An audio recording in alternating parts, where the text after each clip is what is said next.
Dimitri Pavlenko, vous recevez ce matin le porte-parole des forces de défense d'Israël. Oui, les forces de défense d'Israël, c'est ça, c'est l'armée israélienne. Bonjour Olivier Rafovitch.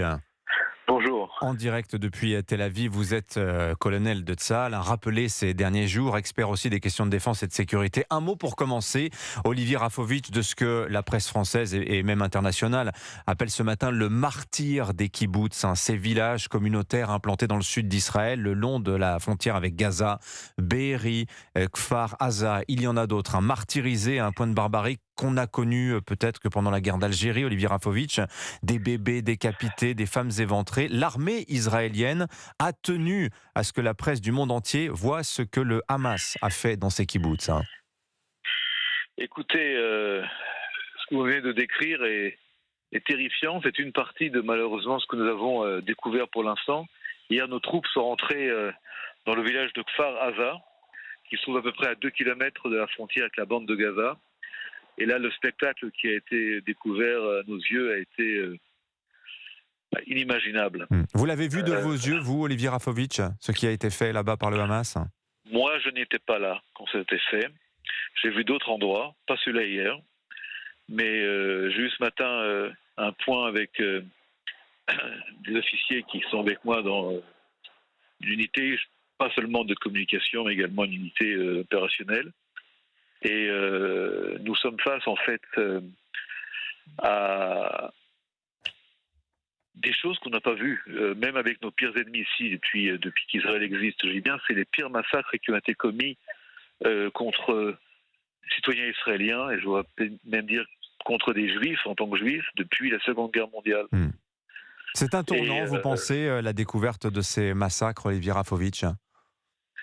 C'est un tournant dans le sens où l'État d'Israël tout entier et nos alliés et la communauté internationale prennent conscience, si vous voulez, de ce qu'est le Hamas, ce qu'est le djihad islamique. On a affaire en fait à des groupes terroristes qui ressemblent, qui sont égaux à l'État islamique. Et lorsque l'État islamique a fait ce qu'il a fait un peu partout dans le monde, en Europe et le Hamas, si vous voulez, en rentrant en Israël, il y avait à peu près 1500, 1600 terroristes qui sont rentrés, vous savez, samedi matin.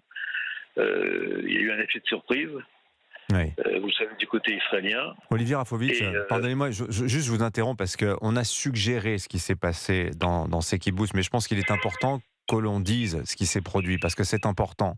Qu'est-ce qui s'est passé dans ces kibboutz de Kfar Aza, de Be'eri, dont il faut aussi donner les noms parce qu'ils vont malheureusement entrer dans l'histoire?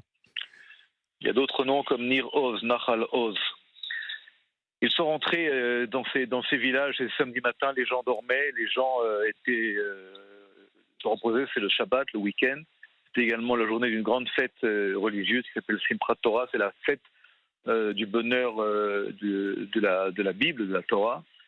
Ils sont entrés, ils ont mitraillé tout ce qui bougeait, ils sont entrés dans les maisons.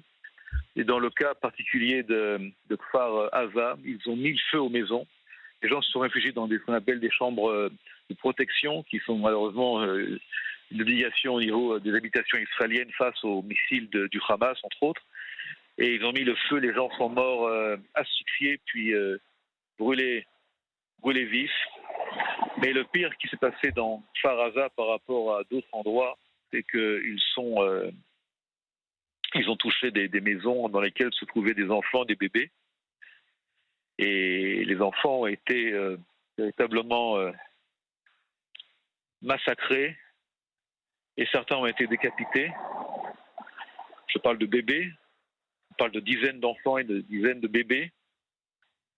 Et hier, lorsque nos troupes étaient à l'intérieur, l'odeur de corps en décomposition a été terrifiante. Nos soldats avaient des masques, des foulards pour se protéger de l'odeur. Et on parle de plusieurs dizaines. Hier, on a comptabilisé à peu près une centaine de corps, dont des corps calcinés.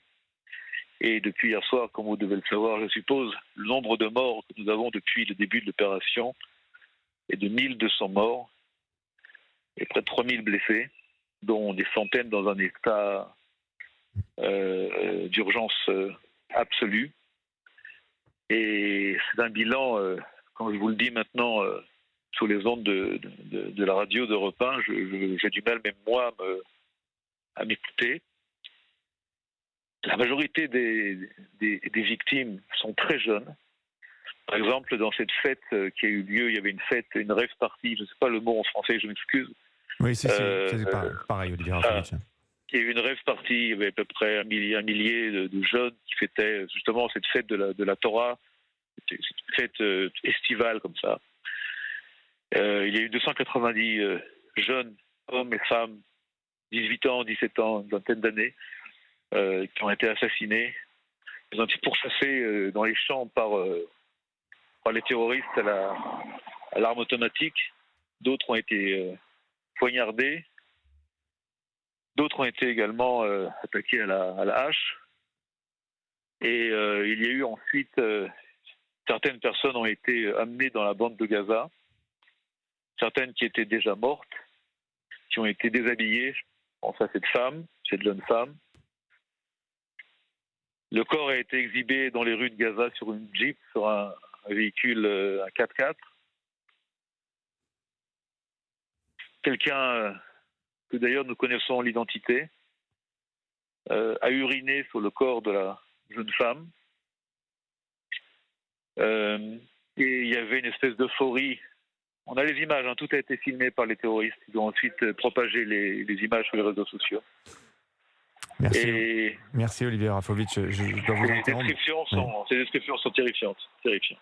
On est bouleversé du récit que vous nous faites, Olivier Rafovitch, et on vous sent. Je voudrais également vous dire un instant qu'il y a de très nombreux personnes du monde. Il y a des Français qui ont été tués, qui ont été kidnappés, semble-t-il, des Américains, des Autrichiens, des Thaïlandais. Beaucoup de nationalités sont prises dans cette fureur de massacre. Et je vous parle également de 750, un peu plus peut-être, on n'a pas tout à fait les chiffres exacts parce qu'il y a encore des choses à vérifier, de gens qui ont été donc kidnappés, pris par le Hamas, amenés dans la bande de Gaza. Il y a des enfants, il y a des gens très âgés, plus de 80 ans, qui sont maintenant aux mains du Hamas et du djihad islamique. Et c'est actuellement le bilan de la situation que nous vivons depuis maintenant samedi matin. Oui, vous reviendrez nous parler, Olivier Rafovitch, justement de ces otages pour lesquels on est très inquiet, dont on se demande ce qu'il va bien pouvoir leur arriver. Je rappelle que vous êtes le porte-parole des forces de défense d'Israël. Merci Olivier Rafovitch de ce témoignage poignant ce matin sur Europe 1. Bonne journée à vous. Il est 7h20 sur Europe 1. Dans moins de 5 minutes, le jour où votre